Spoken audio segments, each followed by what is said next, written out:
Tro diwetha, o'n i'n sôn am bryd yn union y mae orau I gynaeafu rai llysiau a ffrwythau. Wel, dyma rhagor o enghreifftiau. Tomatos.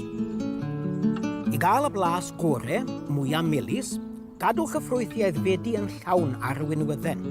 Fel mae'r lliw coch yn dwysau, mae lefel y siwger yn codi a'r ffrwyth yn meddalu. Sdim yn well na'i bita nhw yn syth o'r winwydden ac yn dal yn gynnes gyda gwres yr haul.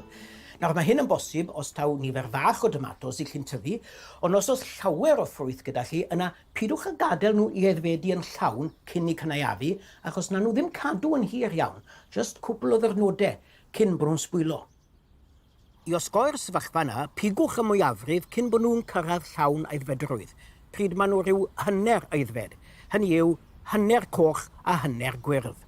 Yna fe na nhw orffen cochi yn tŷ yn fwy araf a chadw'n hirach.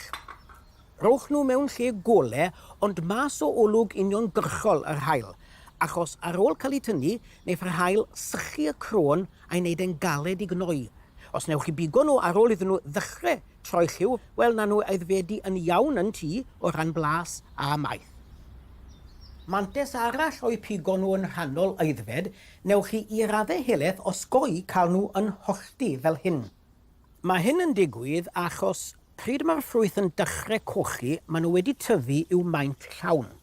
Yna ar ôl glaw trwm, neu dwrhaen dda, mae chwyddiant sydyn yn digwydd cnawd meddal o fewn y tomato, ond dyw'r croen bellach ddim yn gallu ymestyn.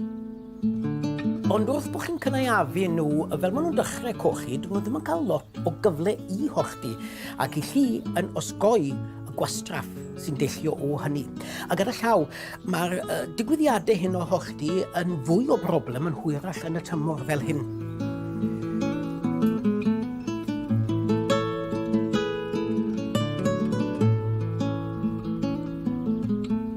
Mae falau yn aeddfed ac yn barod I gasglu pryd maen nhw'n dod bant o'r canghennau yn hawdd, just wrth godi a throi y ffrwyth yn eich llaw fel hyn.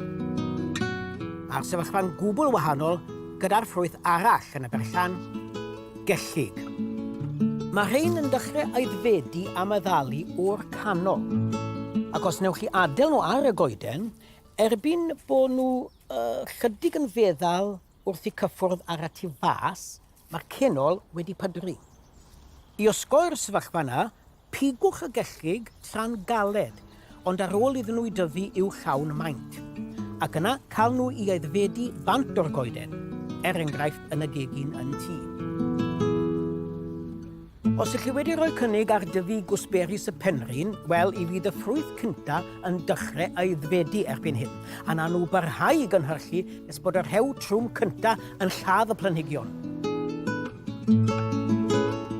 Mae'r ffrwyth fel orennau bach ac yn datblygu o fewn cwdau tenau siap lanterni. Maen nhw'n liw gwyrdd I ddechrau ac yna'n troi'n oren wrth aeddfedu.